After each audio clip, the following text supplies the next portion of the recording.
BYDFi is a crypto exchange on desktop and mobile where you can spot trade, futures trade, use leverage tokens, and copy the trades of top trade. There's hundreds of crypto available on their spot exchange, as well as a free test account so you can practice futures trading without getting wrecked. BYDFi. Hello everybody, welcome back. So we got a nice move as expected up yesterday, and I suppose technically through the night as well. It's not looking too bad at all. Based on this 4 hourly, that bottom of the trend line and obviously the box, the support box, has proved to be a decent springboard. And we were predicting a maximum of a 26% move. So far, we've had a 10% move on Bitcoin alone. Who would have thought it, eh? Who would have thought it? I would have thought it. It was me. But I'm still skeptical that it's able to go much further than, we'll call it roughly around 59,300 really. Basically your death cross retest on simples and exponentials on this 4 hourly. Look, this chart hasn't broken bullish despite having a nice bounce. And look, it is a nice bounce. Yesterday the main area of significance was that 21 exponential of the daily. So like a Bollinger Band Center really. It's worth recognising that the death cross hasn't happened. Death cross would exist and will likely complete over this next, probably with this kind of trajectory, these next 2 to 3 days. If we haven't reclaimed, look, the magic number, 59,300. So a lot of resistance around that area. Get back above that area, we can talk a little bit more about a bullish picture. Up to the top of here, perhaps, and again, still in a consolidation formation. Let's not get too excited. We are anticipating a bounce from here, and so many resistances to choose from. You've got to take your pick as to where you think it would get rejected from. And if you're super bullish, you could say, well, actually, this is the low, and we're going to ricochet all the way up to the top, and then break out, the box, and then go higher and higher and higher. And oh my god! If we go to the weekly, that we do have a setup that complements that too. We've got the bullish divergence on the money flow index. As of this moment, we do have that. That does exist at this moment. It does exist. Doesn't mean that it's the one that will rule them all. Bang, bang, bang, bang, bang, bang, up, up, up, up, up, up. So it might not be that one. We could always come down for another retest and get another bearish divergence. We could also go to Rex City. So. I imagine you're watching this going, just tell me what's going to happen in the future, including the lottery numbers. Well, I can't really do that. But as far as Bitcoin's concerned, effectively, it's still a dead cat bounce in the form of a consolidation. We're looking for a lower high, basically, based on the structure, the momentum, the relationship to moving averages. There isn't anything to say that we're going to go rallying all the way up, other than potential expectation of the formation, which is still a lower high anyway. So 26% top target bounce is what I said last week. We're at 10% already. It's not looking too bad. But we all know, and most of us know, that this chart is not the only chart. There is a chart that runs behind this chart. That chart is the S&P, which again is not looking too bad. It's doing a dead cat bounce of its own. 4 hourly incoming death cross. This is the US 500. It's different to the S&P when it comes to the setup, but it's a futures pre-market, so we look at this one more than anything else.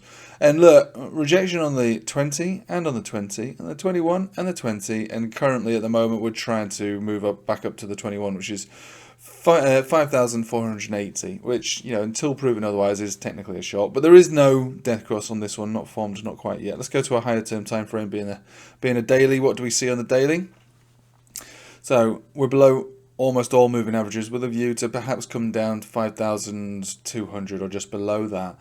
Based on the daily, it looks more likely that a rejection is going to happen, and we'll see at least a higher low form, which is then going to basically be a descending triangle. I wouldn't really say that this first top can be used, but you could even call it a ascending triangle in a way. We haven't seen where the next low will be, but we're going to assume that the 200 simple and exponential play a role. And so this might be what we're looking at. So we've gone down, up, down, up, maybe, down, I don't know. This is more bearish than bullish, because these formations have a habit of breaking down rather than breaking out. However, anything is possible with CPI tomorrow. I am expecting a low read.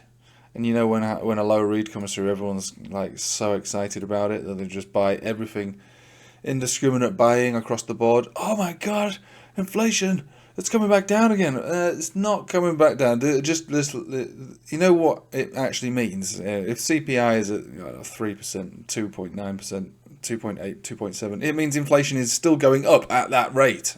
Doesn't mean it's coming down. It means that prices aren't speeding up.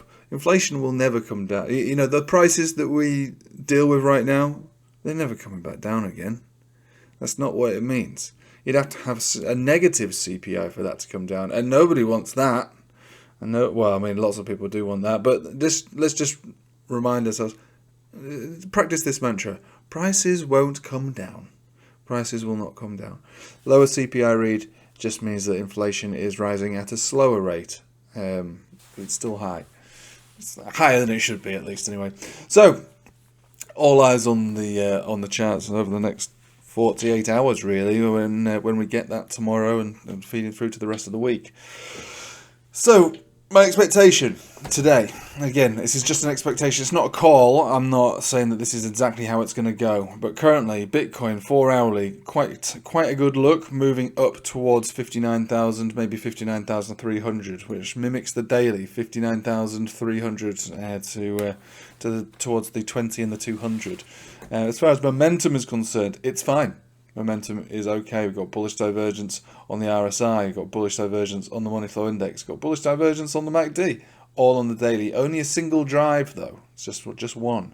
And if you move it over to the 4 hourly, there's no bearish divergence on the 4 hourly, just the bullish divergence that we saw that led into that move. So, long story short, I'll see you around 59,300.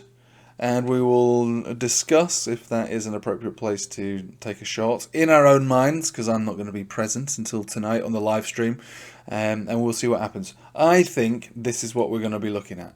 I think we're going to see something like this: up, down, maybe a new low, and we'll see where we go from that over the next few days. I know that's like crazy, because you're like, hang on a minute, didn't you say CPI is going? Yeah, we'll get a spike, and then that's it. That's my expectation, because the reality is that nothing has changed. Nothing has changed. Just like when the old man spoke.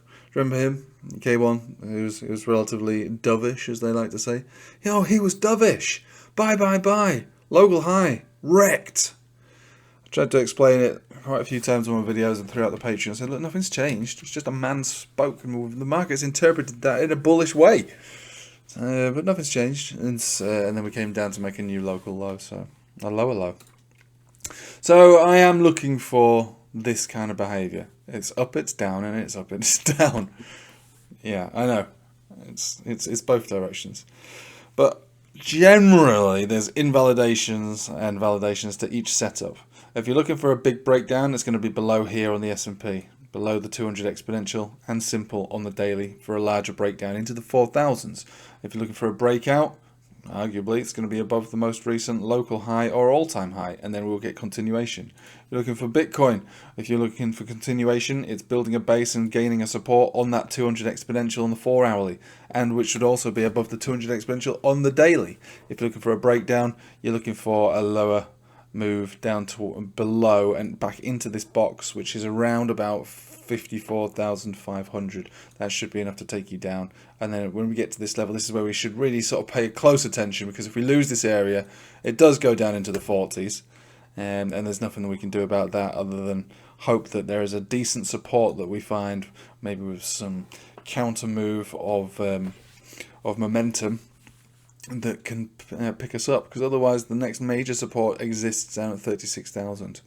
So I think we're going to move up a little bit today into that 59,300 area and get rejected. And if we fail to get rejected from there, if we break out from there, continue up from there, then we are looking for moves into the 60s, to the upper 60s, which would be the full retracement target of the formation, which I said last week is a possibility. It's not the most likely, but it would be the top target, which should have been a 26% bounce, as stated in my video last week, saying Bitcoin's due a bounce, 26%.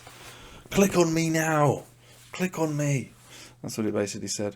Right, I'll leave it with you there. Let me know if you made it to the end of the video. Let me know if you found it useful. And if you really want to take it one step further, join me on the Patreon with the links in the description below. Alternatively, just have a nice day and take it easy.